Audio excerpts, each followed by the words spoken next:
दोस्तों, मैं लेके आया हूँ आज आपके लिए कुछ कठिन शब्द। तो पहला शब्द है अन्वेषण। इन शब्दों को हम कई जगह बोलते हैं, पढ़ते हैं, तो इनके अर्थों को भी हम यहाँ पर समझेंगे। अन्वेषण का अर्थ है खोज, छानबीन, रिसर्च। एक वाक्य प्रयोग है, वैज्ञानिक नई औषधियों के अन्वेषण में दिन रात लगे रहते हैं। दूसरा शब्द है चित्त। इसका अर्थ है मन, चेतना या ध्यान की अवस्था।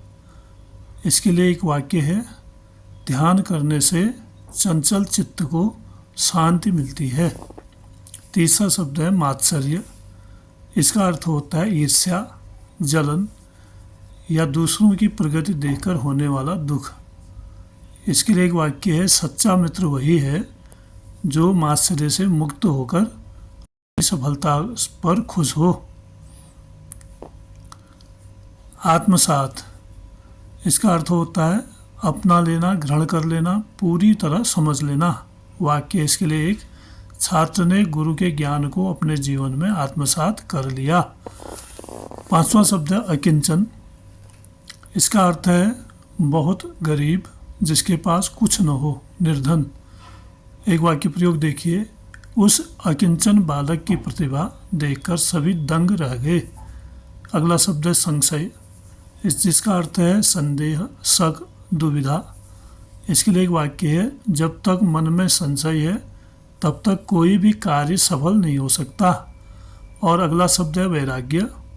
इसका अर्थ है संसार से विरक्ति, सांसारिक सुखों से मोहभंग।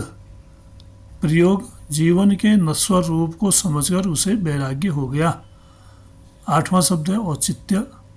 इसका अर्थ है उचित होने का भाव, तर्क संगतता।